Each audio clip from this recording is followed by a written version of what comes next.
আজকে ছোটো মাছের চচ্চড়ির একটা রেসিপি শেয়ার করব।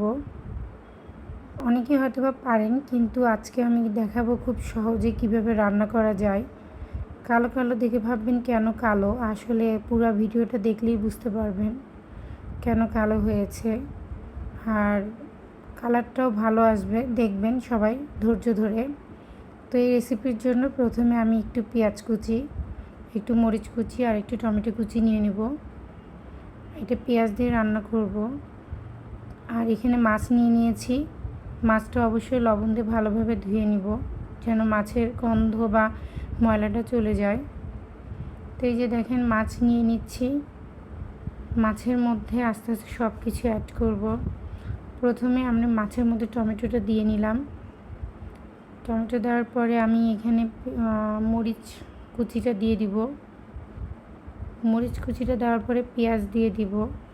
আর পেঁয়াজের পরিমাণটা একটু বেশি নেবেন, কারণ তরকারিটা পেঁয়াজ দিয়েই হবে। তো তারপরে এর মধ্যে স্বাদ মতো লবণ, হলুদ আর একটু আস্ত জিরা দিয়ে দিব। আর তেলের পরিমাণটা বেশি একটা দিব না, কারণ মাছ থেকে তেল উঠে যাবে।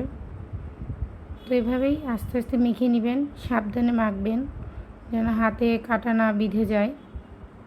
তো তারপরে মাখতে হবে। এটা যত ভালোভাবে মাখানো হবে টেস্টটা তত বেড়ে যাবে। যেহেতু মাখানো তরকারি, তো একটু মেখে রান্না করতে হবে। এভাবে মাখবেন। তারপর এক পর্যায়ে মাখা শেষ করে পানি দিয়ে দিবেন। পানিটা এমনি দিতে পারেন, আমি হাত ধোয়া পানি দিলাম। এই হাতের তেলগুলো মাছে চলে যায় আর টেস্টটাও নাকি বেড়ে যায়, এটা নানি দাদিদের কথা। তারপরে এই যে মাছটা হওয়ার মধ্যেই চলে আসছে, কিন্তু বেশি নাড়া যাবে না, নাড়লে মাছ ভেঙে যাবে। তো একবার উল্টে দিলাম। তারপরে মাছটাকে আরও 2-1 বার উলটপালট করে দিব, যেভাবে নিচে পোড়পোড়া ধরে যাবে আর তেল উঠে আসবে।